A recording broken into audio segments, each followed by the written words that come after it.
Egi mematikan lampu ruangan sehingga kamar yang tadinya terang berubah jadi gelap temaram. Hanya ada lampu tidur berwarna biru gelap yang menerangi ruangan. Kemudian Egi melangkah mendekati ranjang kembali bersiap untuk tidur. Namun belum juga sempat kaki Egi menaiki kasur, tiba-tiba sepasang tangan menarik kakinya sehingga tubuh dia terpelanting ke bawah dan terbaring di samping tubuh Anissa. "Hei!" teriak Egi yang terkejut karena ditarik secara mendadak. Dia melirik tangannya yang ditarik dan dipeluk oleh Anissa. Dan ada gumaman kecil keluar dari bibir gadis itu yang terdengar tidak begitu jelas. "Tolong nyalakan lampunya. Aku takut. Sangat takut." Gumaman Anissa sambil menelungkup dan memeluk erat lengan lelaki tersebut. Alis Egi terangkat sebelah dan menghela napas panjang. "Kau, jangan bercanda. Bukannya kau macan betina yang tak takut apapun. Hanya lampu mati saja kau takut." Dia menarik lengannya dari pelukan Anissa. Namun dengan gerakan cepat Anissa kembali menarik dan memeluk kuat lengan Egi sampai suara keratan gigi dia terdengar. "Aku mohon, nyalakan lampunya. Aku mohon." Egi malah tersenyum mengejek. "Segitunya kau ingin mendekatiku? Benar-benar genit. Lepaskan lenganku, berani sekali kau menyentuh tubuhku."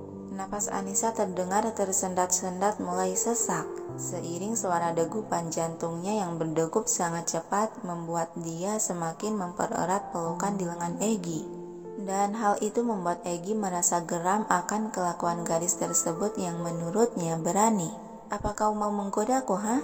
Mau kau goda seperti apapun, aku tidak akan tergoda oleh wanita sepertimu. Cepat lepaskan lenganku." Secara kasar Egi menarik lengannya dan hendak bangkit. Namun karena Anissa begitu kuat memegangi tangannya juga menekan pundaknya, sehingga membuat Egi tidak bisa bergerak sama sekali. "Kau sudah gila. Hanya demi ingin diakui menjadi istriku, kau sampai melakukan hal rendah seperti ini. Lepaskan lenganmu. Jangan biarkan aku melakukan hal lebih kasar lagi terhadapmu." Tubuh Anissa bergetar hebat disertai napasnya mulai tersengal akibat rasa berat di dada. Dan tanpa Egi sadari, perlahan tubuh Anissa lemas mulai kehilangan kesadaran, sehingga cekalan di lengannya perlahan terurai dan lunglai. "Kau takut aku berlaku kasar? Penurut juga. Tapi meskipun kau bersikap penurut dengan perintahku, tidak akan merubah untuk aku mengakui kau. Kau dengar itu? Jadi jangan coba-coba mendekati apalagi sampai menyentuhku seperti ini lagi." Tegas Egi lalu bangkit dari tidurannya dan hendak naik ke atas ranjang. Dia terduduk di sisi ranjang sembari mengusap lengan juga pundak yang terasa sedikit berdenyut panas akibat ditekan oleh Anissa. Kemudian dia melirik gadis itu yang tidak bergerak atau berkata apapun. "Aneh, biasanya kau selalu menentang atau memberontak ucapanku. Kenapa sekarang kau diam saja?" kata Egi merasa heran. Dia mencolek-colek kaki Anissa dengan kakinya. "Hei, kau sudah tidur?" tanya Egi melihat wajah Anissa yang tertutupi rambut. Meskipun suasana ruangan gelap temaram, tapi Egi masih bisa melihat wajah gadis itu dari lampu tidur berwarna kebiru-biruan gelap. "Kenapa kau diam saja? Aku tanya kau sudah tidur?" tanya Egi lagi sambil mengguncang kaki Anissa yang tidak tertutupi selimut dengan kakinya. Dan gadis itu masih saja terdiam, tak bergerak ataupun bergumam sama sekali, membuat Egi mengkerutkan alis aneh. Kenapa dia diam saja? Batin Egi yang merasa penasaran, dia berjalan menyalakan kembali lampu ruangan. Lalu melihat Anissa yang terlihat memejamkan mata, namun yang menjadi fokus Egi adalah gadis itu tengah memegangi dada yang terlihat jelas napasnya terengah seakan sesak. Segera Egi mendekati dan duduk di dekat tubuh yang terbaring meringkuk itu. "Hei, kau sedang memainkan peran apa lagi, macan betina?" Dia malah tersenyum mengejek, masih belum percaya akan kondisi Anissa yang sedang sekarat. Egi menatap wajah yang sedikit tertutupi poni. Yang lagi-lagi Anissa tidak menjawab karena dia sedang berjuang merasakan sesak juga degupan jantung yang masih berdetak cepat. Egi menelisik wajah Anissa yang sudah terlihat jelas. sehingga dia tersadar ada yang berubah dari raut wajah gadis itu, yang memperlihatkan jelas kalau Anissa tengah menahan sakit. "Kau, jangan bercanda. Apa kau beneran sedang sakit?"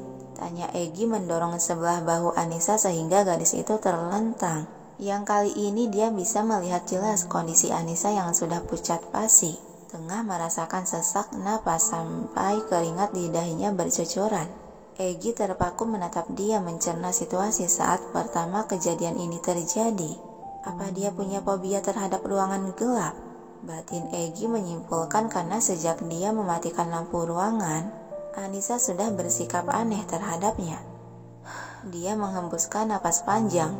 Ternyata wanita kasar yang jago bergulat sepertinya juga punya fobia.